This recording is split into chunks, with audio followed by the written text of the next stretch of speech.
స్వరూపం భయంకరంగా ఉంటాడు అన్న ఒక ఊహ మనందరిలోకి వస్తుంది.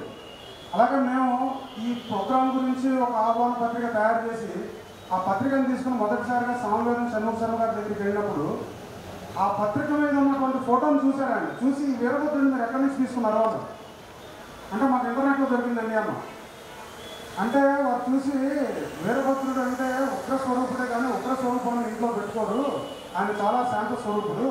ఇప్పుడు నరసింహస్వామి ఆయన ఏ స్వరూపానికి ప్రతీతి అంటే నరసింహస్వామి ఆయన హిరణ్యకశిపుడి స్టోరీలో వారు పొట్ట చీల్చి పేగులన్నీ బయటకు తీసి అవన్నీ చేస్తారు అని అట్లాంటి ఫోటోని ఎవరు ఇంట్లో పెట్టుకోరు కదా.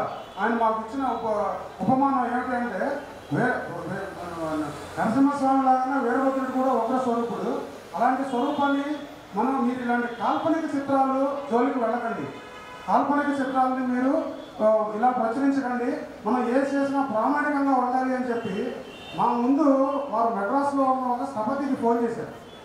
స్థపతికి ఫోన్ చేసి ఆయన రిక్వెస్ట్ చేశారు, మన ఆగమ శాస్త్రాల ప్రకారం వీరభద్రుడి అవతారం ఏ రకంగా ఉంటుంది, వీరభద్రుడి చేతిలో ఎటువంటి ఆయుధాలు ఉంటాయి, ఇవన్నీ వారు అడిగితే వారు 4 రోజులు 5 రోజులు సమయం తీసుకుని అన్నీ వెతికి వారు మాకు ఒక స్కెచ్ ఇచ్చారు. ఈ స్కెచ్ ప్రకారం దాని వెనకాల ఒక రైటప్ ఉంది. ఆ రైటప్ ప్రకారం ఏ చేతిలో ఏ ఆయుధం ఉంటుంది, ఎటువంటి స్వరూపం ఉంటుంది, శరీర ఛాయ ఎలా ఉంటుంది, ఇలాంటి మొత్తం వివరణతో పాటు ఒక వైట్ పేపర్ మీద ఒక స్కెచ్ లాగా రాసింది మా చేతికి ఇచ్చారు. ఆ తర్వాత అది మాకు ఒక ఛాలెంజ్ అయింది. దీన్ని జనంలోకి తీసుకెళ్ళాలి అంటే దాన్ని ఏ రకమైన చిత్రంగా తయారు చేయాలనేది మాకు ఒక ఛాలెంజ్గా తయారైంది. మన విజయ్ కుమార్ గారి నెట్వర్క్ నుంచి మేము వెతికి మా నెట్వర్క్ నుంచి డిజిటల్ మార్కెటింగ్స్, ఈ డిజైనర్స్, గ్రాఫిక్ డిజైనర్స్ ఎంతోమందిని చూసి ఒక గ్రాఫిక్ ఆర్టిస్ట్ని పట్టుకొని మన సామవేదం షణ్ముఖ శర్మ గారు ఏదైతే స్ట్రక్చర్ ఇచ్చారో దాన్ని రూపంలోకి మార్చి ఆ శరీర ఛాయ వారిలో ఉన్న ఆయుధాలన్నీ చూస్తే అది ఈ రకంగా వచ్చిందండి. ఈ బొమ్మను తీసుకొని వెళ్ళి సామవేదం వారికి చూపిస్తే వారు చాలా అద్భుతంగా ఉంది అని చెప్పి ఇలాంటి విగ్రహం ప్రతి ఇంట్లోనూ వెళ్ళాలి, ఈ ఫోటో ప్రతి ఒక్కళ్ళు పెట్టుకోవాలి. దీంతో పాటుగా దానిపైన మాకు ఒక మూలమంత్రం ఇచ్చారు. అదేంటంటే శ్రీ వీరభద్రాయ నమశివాయ.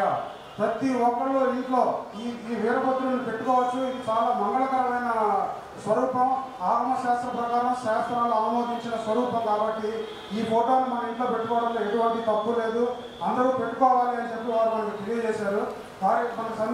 మనకి అందించిన వీడియో సమాచారంలో కూడా వారి సందేశాలు చాలా ఇచ్చారు. సమయపాలనలో మనం ఇంతకుముందు చూపించలేకపోయాం. కాబట్టి ఈ కార్యక్రమం కోసం మాకు సామవేదం షణ్ముఖ శర్మ గారు మార్గదర్శకత్వం చేసి మా చేత ఇలాంటి విగ్రహాన్ని బయటకు తీసుకొచ్చేలా చేసినందుకు వారికి సభాముఖంగా ధన్యవాదాలు తెలియజేసుకుంటున్నాం. ఈ ఫోటోను కూడా మేము ప్రాచుర్యంలో తీసుకొచ్చి ఎవరికైనా కావాలి అంటే మన వాట్సాప్ గ్రూపుల్లో అందరికీ నేను పంపించగలను. ఎవరికైనా కావాలి అంటే కనుక నాకు వాట్సాప్లో హాయ్ పెట్టండి, నేను ఈ మెసేజ్ డెఫినెట్గా పంపిస్తాను.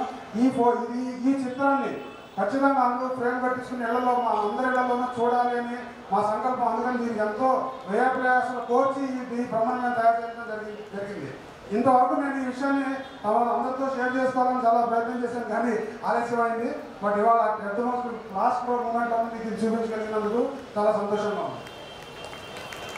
అందరూ ఒకసారి మన ఈ పాట తయారు చేసిన పార్థు గారి కోసం, పాట రాసిన సామవేదం షణ్ముఖ శర్మ గారి కోసం, షణ్ముఖ శర్మ గారు మాకు ఇచ్చిన మార్గదర్శకత్వంతో ఈ ఫోటో తయారైనందుకు దానికోసం ఒక్కసారి అద్భుతంగా కరతాళ ధ్వనులతో వారికి ధన్యవాదాలు తెలియజేద్దాం.